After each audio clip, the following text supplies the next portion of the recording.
Welcome to another episode of Belongs to the Shadows. I'm your host, Jaime Bennett, and I'm on location near Savannah, Georgia at the Bonaventure Cemetery in Thunderbolt, Georgia. Let me tell you, this place is totally worth walking and seeing all the history. And despite rumors, there is not a Grim Reaper statue here, but this was the location of the movie that was done by Clint Eastwood in Midnight in the Garden of Good and Evil. There is the bird feeding girl statue, but it is no longer located in the cemetery because of vandalism. They have it in a museum downtown. It's very neat to see this place. It's well worth traveling to see this place, and the air is very smooth and peppery.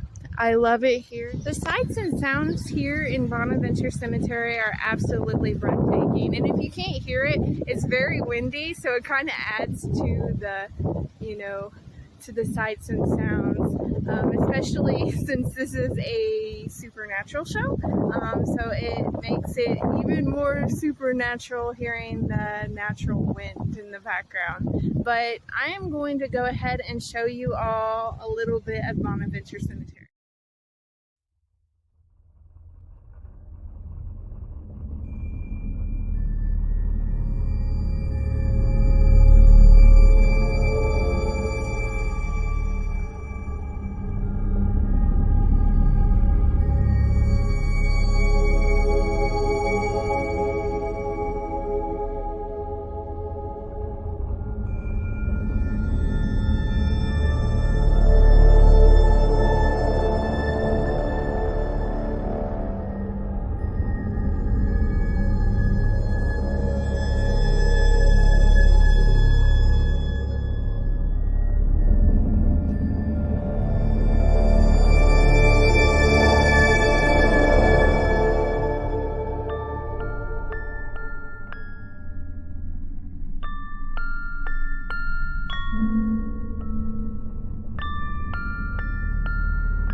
The next story that I'm going to be talking about is of Karin Elliott Lawton.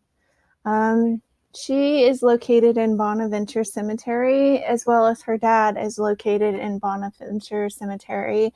She is the eldest daughter of Confederate Brigadier General Alexander R. Lawton. And like I said, his own monument stands in the background of Bonaventure Cemetery, overlooking the river. His monument features a life-size sculpture of Jesus Christ at Heaven's Gate, and you can see his monument from his daughter's headstone, or her monument. Karin died on January 24th of 1877 from most likely pneumonia. She was sick in her bed for up to 6 days, and according to her mother's diary entry, stories of her supposed demise were pure fiction and are pure fiction. She was surrounded by a lot of her beloved family members at the time of her death.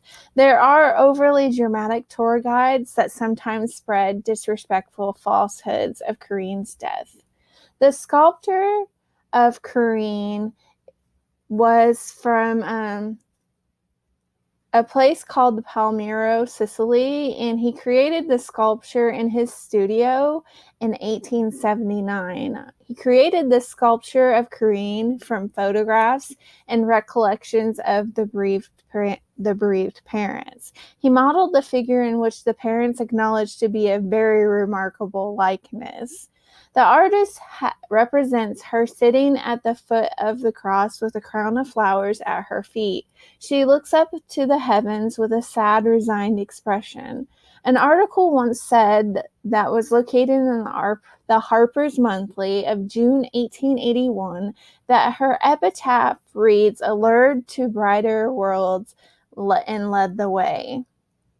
This the sculpture of Karin is absolutely remarkable, as you can see in the photos that I have included. Although Karin is now located in Bonaventure Cemetery, her first resting place was Laurel Grove Cemetery. She was re-interred at Bonaventure Cemetery on the Bluff at the time that there was no other monuments that had existed in the family plot. Her father's monument didn't come until many years later, after he died in 1896. Old pictures reveal the family plot was sectioned off in 4 squares with a path separating each. Some tour guides will dramatize, but there is no symbolic meaning whatsoever of Karin having her back to Heaven's Gate, her father's monument. It didn't even exist when she was entered into Bonaventure Cemetery. It just happens to be an installation of his monument, close to her monument. There's no meaning to read into it. What draws people to Karin is the beauty of her lifelike sculpture, and it is a remarkable sculpture. If any of you ever get a chance to visit Bonaventure Cemetery in Savannah, I highly suggest you do so.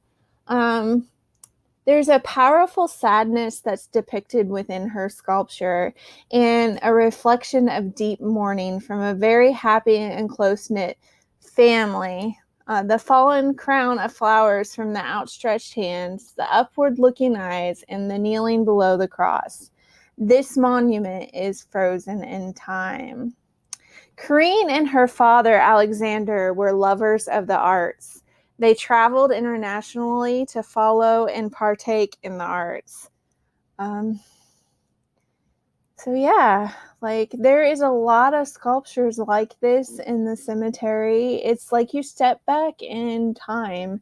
It's like time is completely frozen there. And, like I said in the beginning of this, there is many, many stories for this cemetery to tell. There's a lot of history here, and the history is deeply rooted into the ground. You can feel it when you go in there.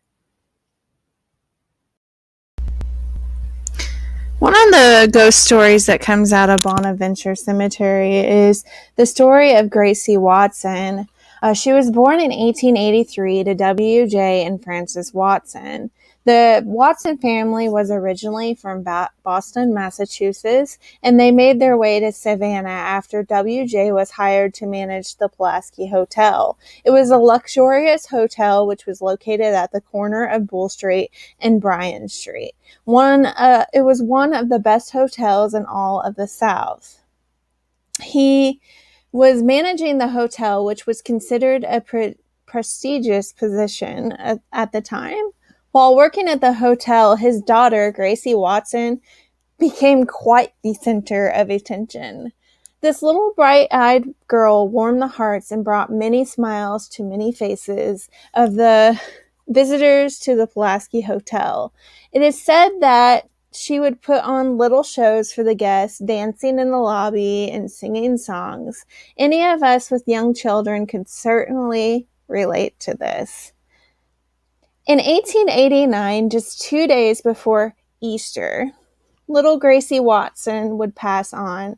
She had suffered from pneumonia, and her little body couldn't take any more. Savannah, of course, was heartbroken. Her parents were far beyond devastated. Her father fell into a deep depression after her death. She was laid to rest on the Watson family plot in Bonaventure Cemetery. As a tribute to this beautiful little girl, Gracie's father had sculptor John Waltz carve a monument to his little girl. Using a photograph as reference, John Waltz had sculpted the monument, which now sits upon little Gracie's gravesite out at Bonaventure Cemetery. It is said to be life-size and a picture-perfect representation of little Gracie Watson. This hauntingly beautiful monument of little Gracie Watson has captivated many of the visitors to her gravesite, and it has captivated them for over 100 years. The most heartbreaking part of little Gracie's story is here all alone after her death, her father quit his job managing the Pulaski Hotel. He had taken a job working at the DeSoto Hotel. However, that didn't last too long, and eventually he and his wife moved back to New England, leaving Gracie all alone in Savannah. After her parents' deaths, they were buried in New England. That is part of the reason why little Gracie's gravesite is such a popular place to visit in Bonaventure Cemetery. The human part of us wants to comfort this little girl and to keep her company, even after she has been gone for this amount of time. It's sad that she was buried over 1,000 miles from her family, and only her family would know. Even after Gracie's death, she remains the ambassador for Savannah, Georgia. It seems that the little spirit of little Gracie Watson is still around. Many people have reported seeing the ghost of little Gracie Watson or a ghost of a little girl in Johnson Square, the square that the Pulaski Hotel was built upon.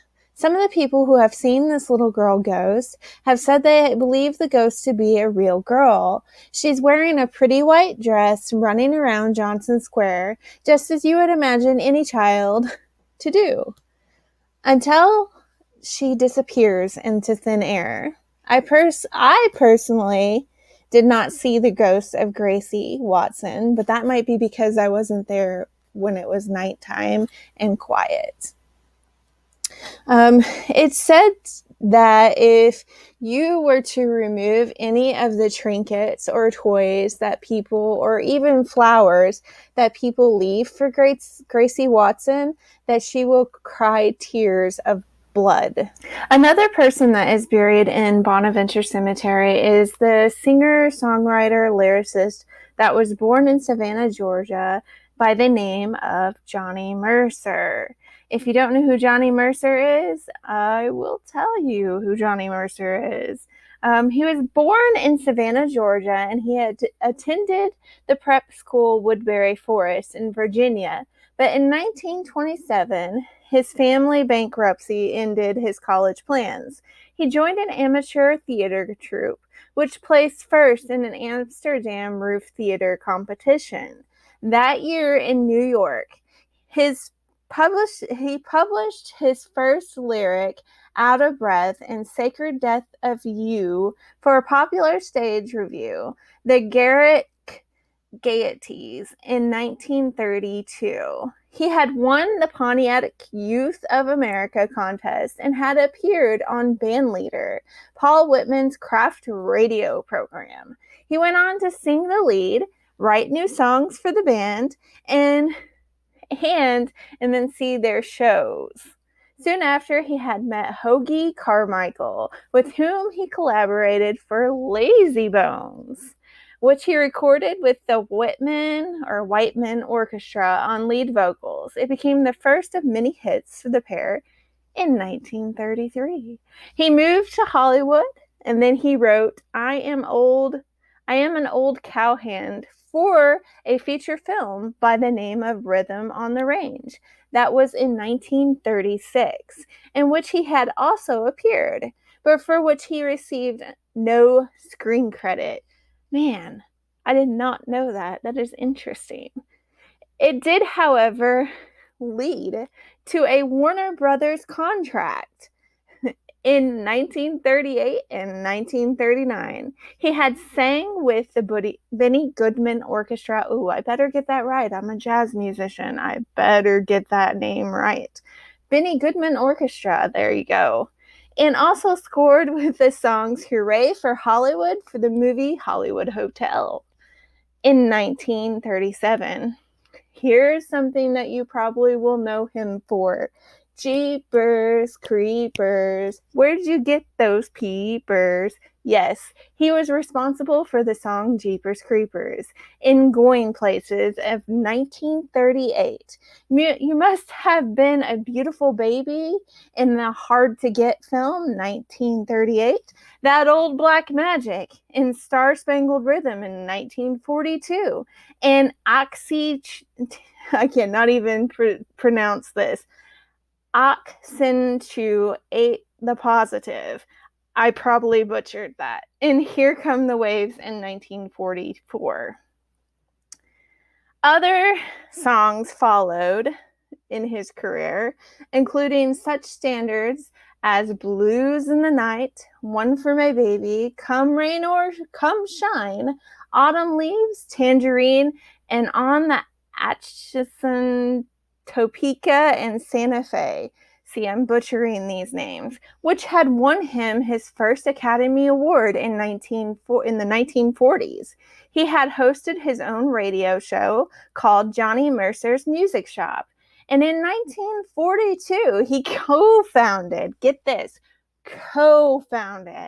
Capitol Records in 1951 in the cool of the evening from the film Here Comes the Groom.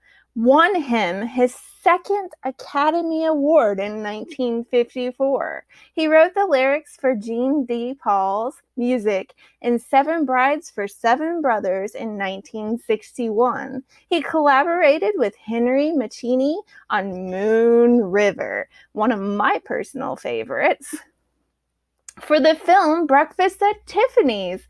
Imagine that. Isn't that awesome? That is so awesome. That won him his third Academy Award. The pair repeated their achievement the following year with Days of Wine and Roses. And when he became the first lyricist to win 4 Oscars, count them on your hand, 4 Oscars.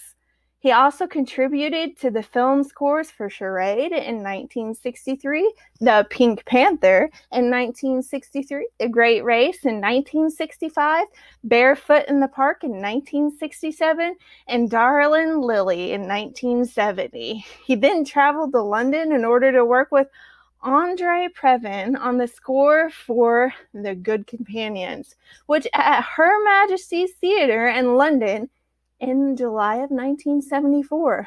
Wow, what a illustrious career. I am not done yet. It was to be his last show.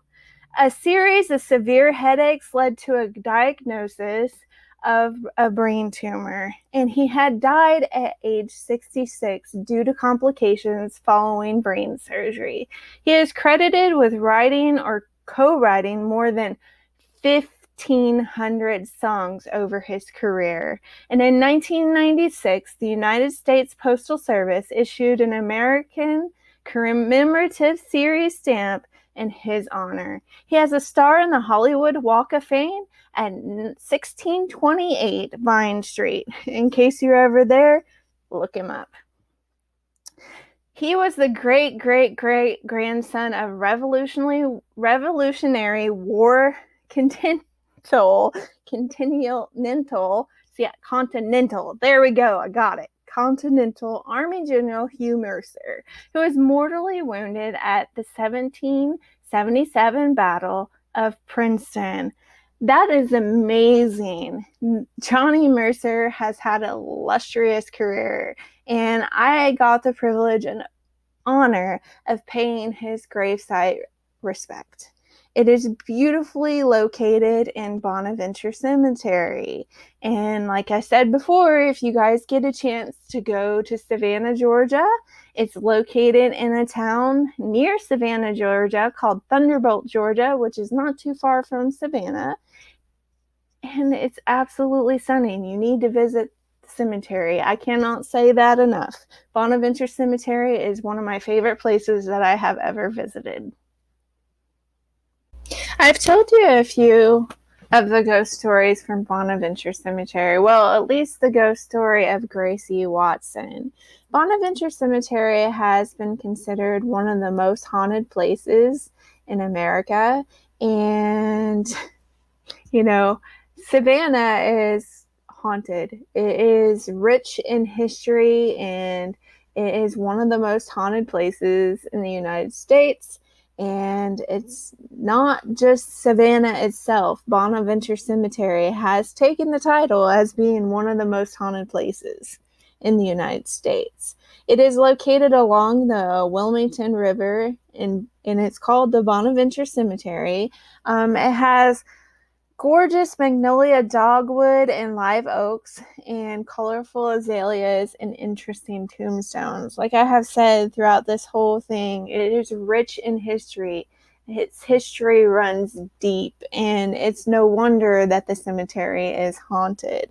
There have been several ghost enthusiasts that have been to the cemetery. There have been YouTubers that have been to the cemetery. One of my favorite YouTubers actually visited the cemetery, and I think that is completely fascinating. The saddest story I think that comes out of the cemetery is of Gracie Watson, and she was only 6 years old when she died. That's really, really sad. I could not imagine that, and I wouldn't want to imagine that. Her parents were completely devastated, and it's awful. It's completely awful. Like I said, the cemetery is haunted, and I didn't have any ghost sightings, and I didn't have anything weird to happen while I was there, but it was heavily populated. There were a lot of visitors, a lot of tours going on, and it was during the daytime. And in my experience, I think that spirits more likely are going to come out at night.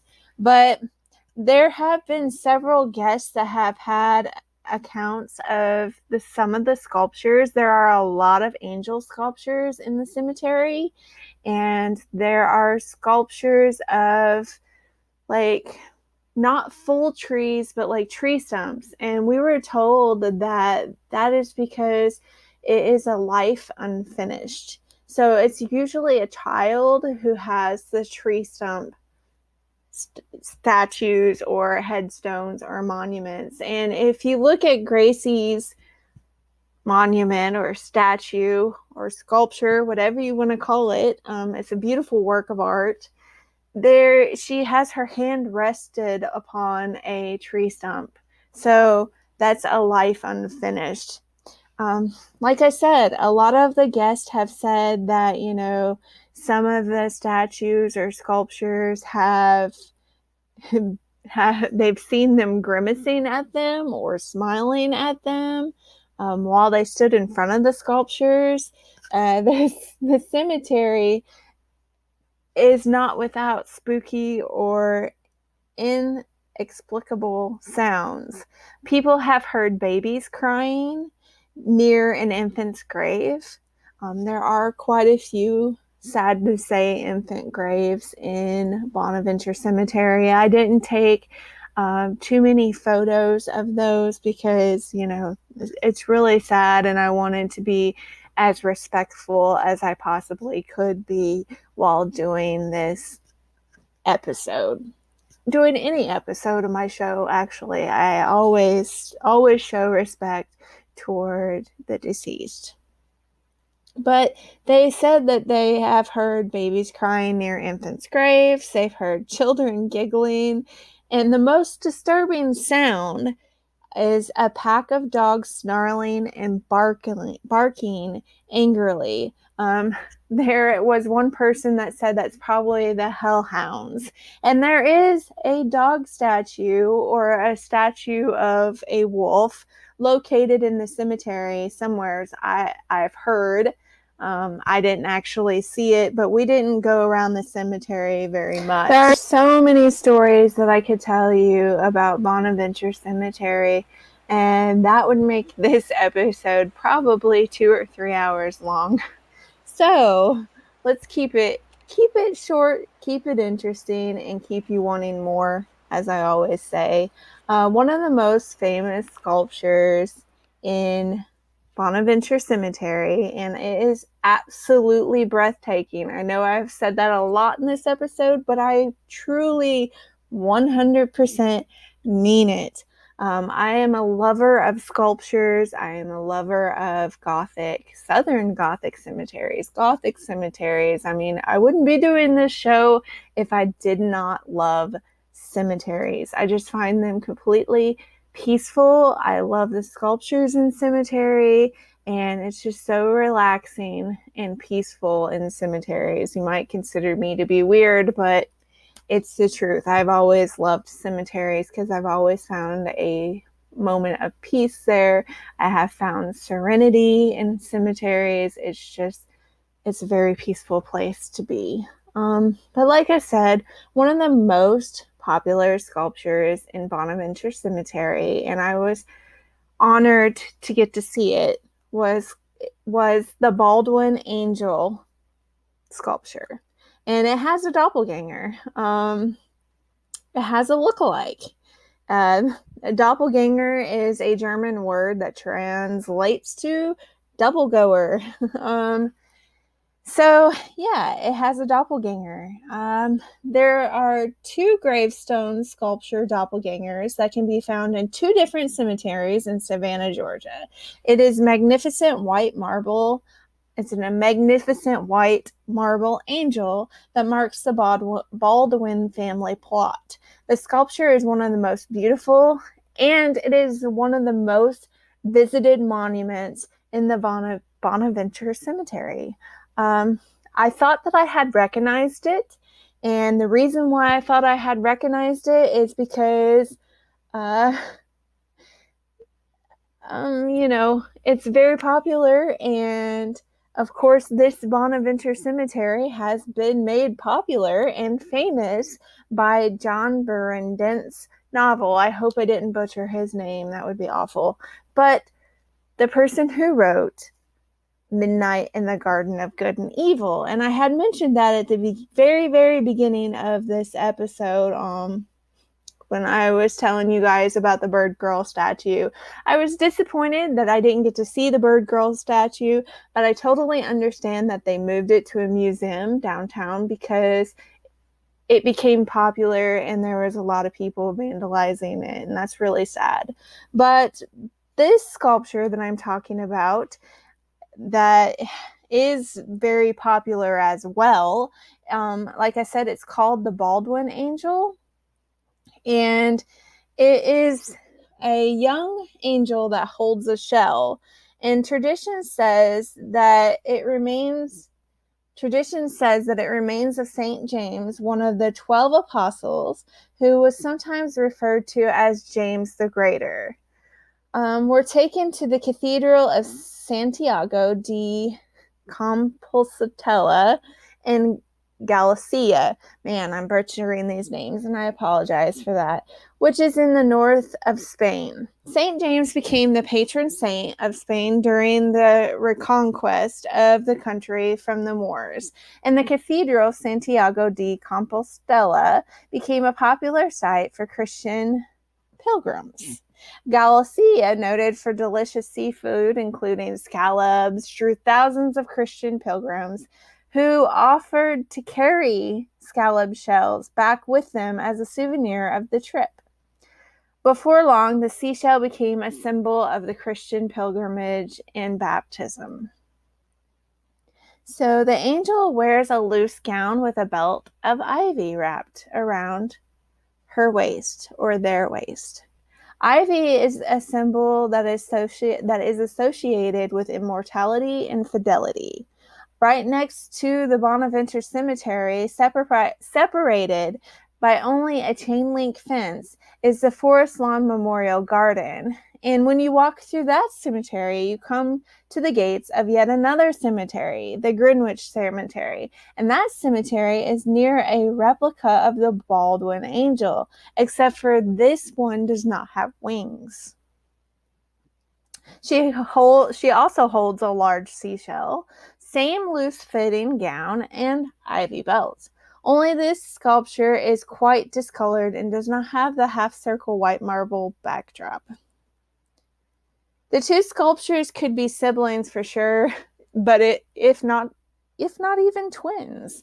Though the wingless doppelganger in the Greenwich Cemetery has not been identified as having been sculpted by Henry Heering, who sculpted the Baldwin Angel, the similarities are very striking, and people believe that both statues were his creations. The Baldwin Angel is absolutely stunning. It captured me. Like, I stood there for a good long while because it absolutely is stunning, a remarkable piece of work. And like I said, I love sculptures. That's why I love to go and take photos in cemeteries, because you're going to find some remarkable pieces of artwork in cemeteries. I'm an artist. I am a lover of art, and so go figure. I'm going to take tons and tons of photos whenever I'm in a cemetery, especially one such as Bonaventure. I really hope that I get another chance to visit Bonaventure and have more time there. My time was kind of cut short because we had to leave town. We were trying to get to the beach for my daughter. And we were just kind of rushed, and I didn't get to spend as much time as I wish I could have spent there. But the time that I did spend there was remarkable. I hope you have enjoyed this episode of Belongs to the Shadows, on location in Thunderbolt, Georgia, near Savannah, Georgia, at Bonaventure Cemetery. Stay spooky. Love, hugs, and blessings.